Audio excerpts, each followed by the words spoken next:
Right, welcome back. Before the break, we asked you, do you think that party manifestos are legally binding documents? Do you think these parties should be held to account on the basis of their manifestos? Tweet me at Julie Masiga, at KTN News, and of course the hashtag is news sources. But changing tack completely now, at least 8 people were killed, among them 4 pupils, after a lorry was hit by an improvised explosive device in Lamu. The security officers were headed to Lamu West from Mangai when the vehicle ran over the IED. The explosion has been linked to Al-Shabaab. And is it time we exited Somalia, as the NASA coalition suggests?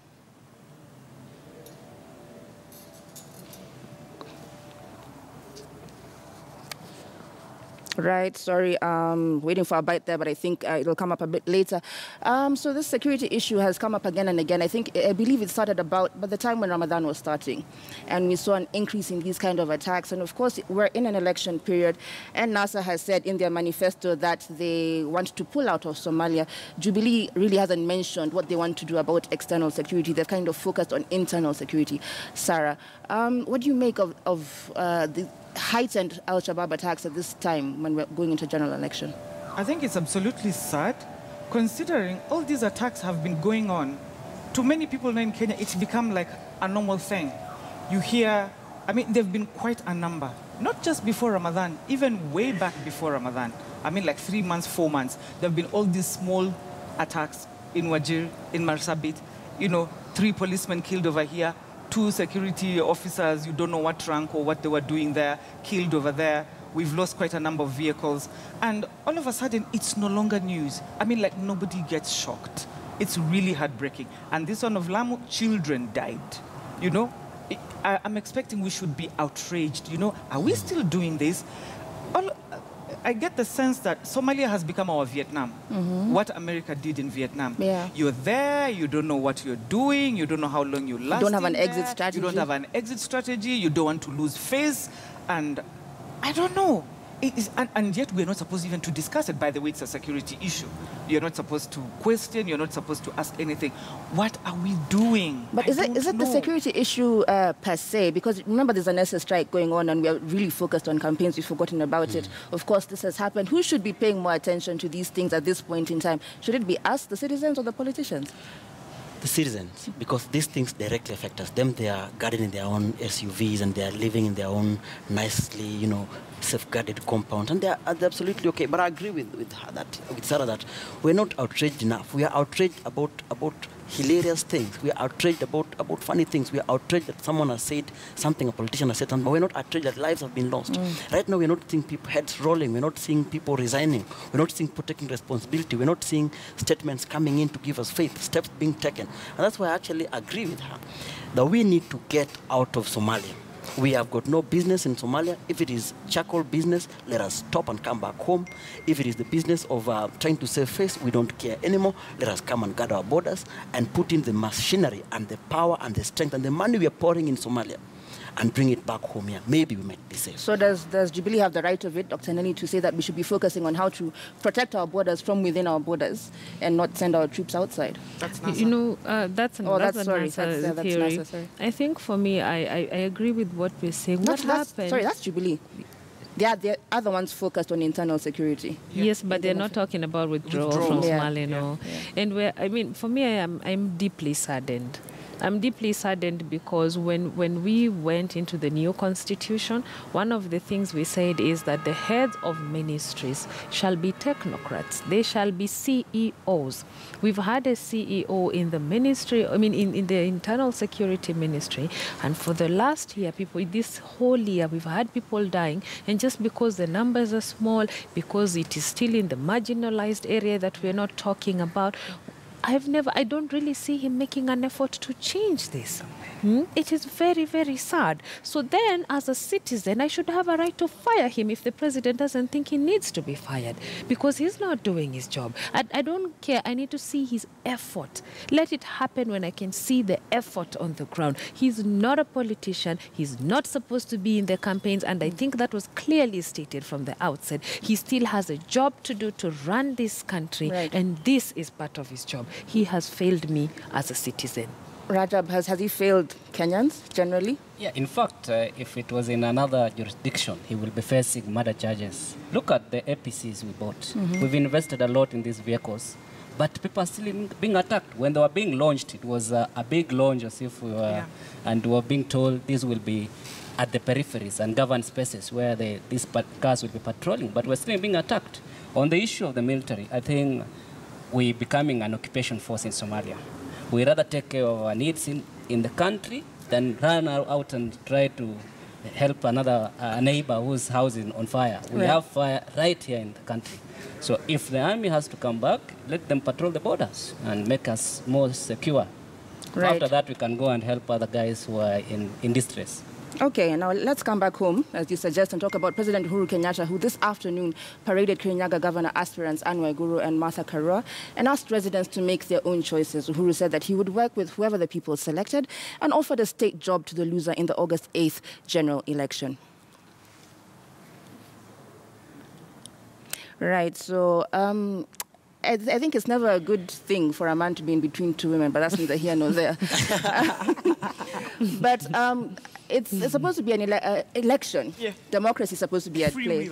So they should be a winner and a loser, and the loser should not be given like a soft landing. What do you think? That's the only part I was not happy about. And it's not just the president. Every other person, even Sonko, who's vying for governor, called on who, PK or something, like, we've got all these jobs, by the way, just move over and we'll give you something.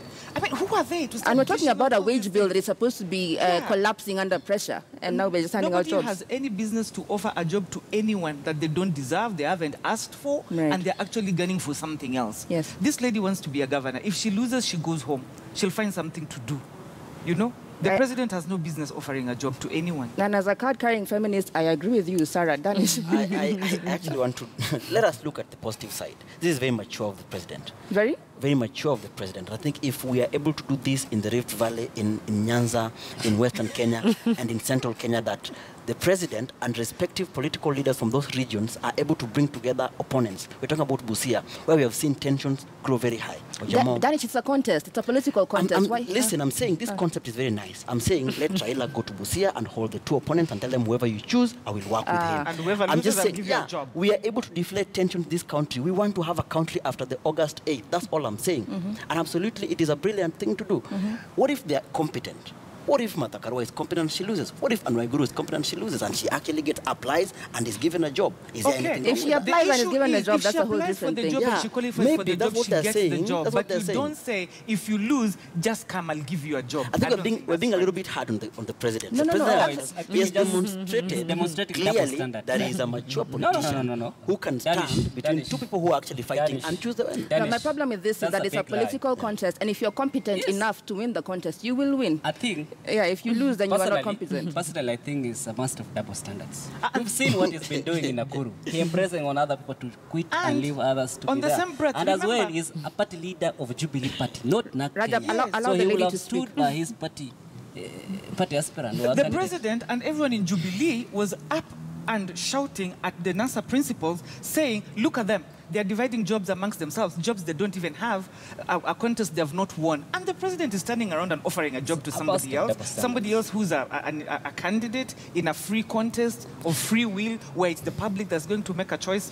I don't think. In politics, whoever can twist the issues will win the election. So there's no majority. Doesn't make it right. Absolutely. So there's no majority. We agree. There's no I think majority. for It's just a me, twist. I think for me as a Nelly, I think voter, you'll have to say it in like 30 seconds. Yes, for me as a voter, the bit that offends me the most is that we were very categorical that state officers shall not be politicians. The people who hold those appointed jobs shall not be politicians. And Jubilee government was the first to break that when it brought in the likes of Balala and Ngilo, and they killed it for me. So now here we are that they're blatant enough to even offer before there is a loss.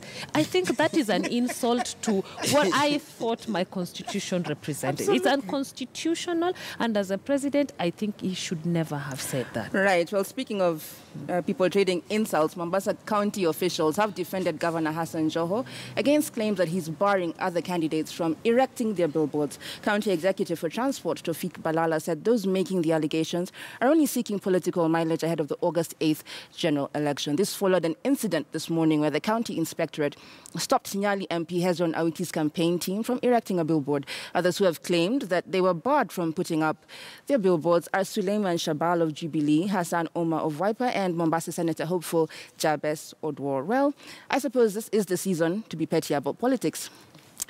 Sarah, you've got like 20 seconds, petty or not? It's a season of madness. I think it's pettiness. If Awiti had paid for a certain billboard at a certain place, surely he deserves to put his billboard there. But if Joho has gone ahead and blocked all the places that where these guys can put billboards, and then you've taken their money, because I'm sure the money is paid to the county, and you've taken their money, and then they go there, they find there's no space for their billboards. That's not fair, but it is the season of madness. Politics not for crybabies. If you don't have enough money to put on your billboards, go home. Okay, that's Nelly, quickly. I have nothing to say because I think this is absolutely ridiculous that we're even reduced to discussing this on national TV. This is so weird. Silly season to be petty. Rajab, you can close the discussion for us on the show. I think the aspirants, candidates in that in Mombasa should go to the people and forget about the billboard. Leave him for Joho to put his own. Go there in flesh. Yes, so go to the people. I think the people have the votes, not the billboards. Yeah. All right, now I think that's where we shall end this conversation. And before we asked you earlier tonight, do you think party manifestos are legally binding documents? And just to sample some of your views, Nick Kwamalwa Omondi saying UK is supporting them because they are running on parties. In Busia, OJ is on a party while Ochuoma is independent. That was a completely different question, but let me move on quickly. Just one more response here. Yes, they should be deemed to be binding so that we can use them as a yardstick to evaluate the government. And the results are that 69% of you say yes, they are legally binding documents, and 31% of you say no. Thank you so much for joining me tonight. I am Julie Masiga. I was joined by Ramadan Rajab, Nelly Bosire, Danish Odongo, and of course, Sarah Bakata. Do join us next week, same time, same place. Coming up right now is KTN Prime with Ben Kitili and Sophia Wanuna.